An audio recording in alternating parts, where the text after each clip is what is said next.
మన second recipe నల్ల జీలకర్ర మెంతి పొడి.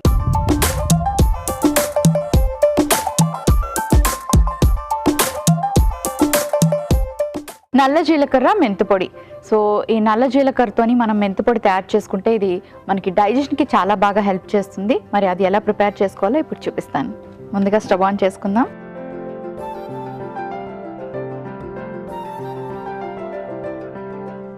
ఈ ఇంగ్రీడియంట్స్ని మనం కొంచెం డ్రై రోస్ట్ చేసుకుందాం. ఒక స్పూన్ మెంతులు వేసుకుంటున్నాను. వాము, ఇది కూడా డైజెషన్కి చాలా బాగా హెల్ప్ చేస్తుంది.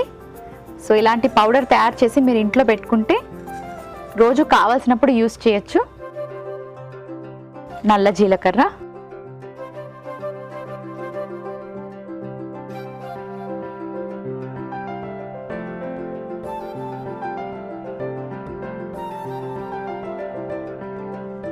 ఇలా వేయించి పెట్టుకోవడం వల్ల ఏంటంటే మనకి ఎక్కువ రోజులు నిలువ ఉంటుంది.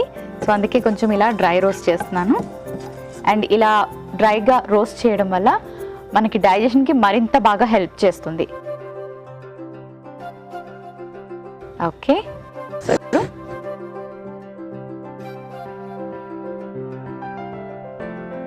ఇందులోనే మనం కొంచెం ఎండుమిరపకాయలు వేసుకుందాం, కొంచెం కరివేపాకు,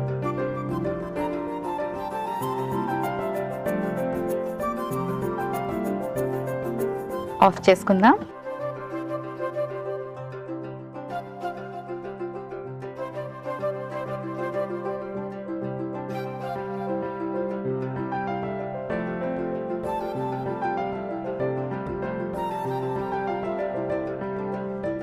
వీటితో పాటు కొంచెం ఇంగువ, ఇది కూడా డైజెషన్కి చాలా బాగా హెల్ప్ చేస్తుంది.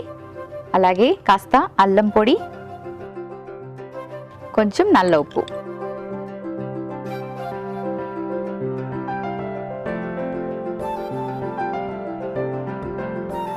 వీటిని బాగా గ్రైండ్ చేసుకోవాలి.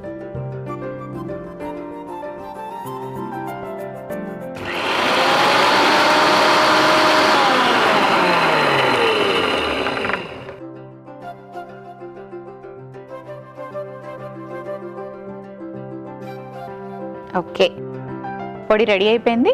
ఒక సర్వింగ్ బౌల్ తెచ్చుకుంటాను.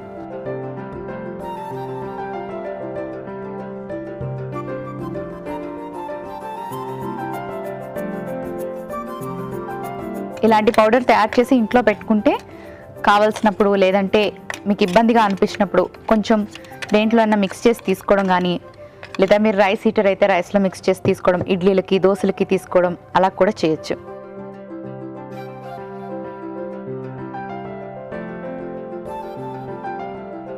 నల్ల జీలకర్ర మెంతి పొడి రెడీ అయిపోయింది.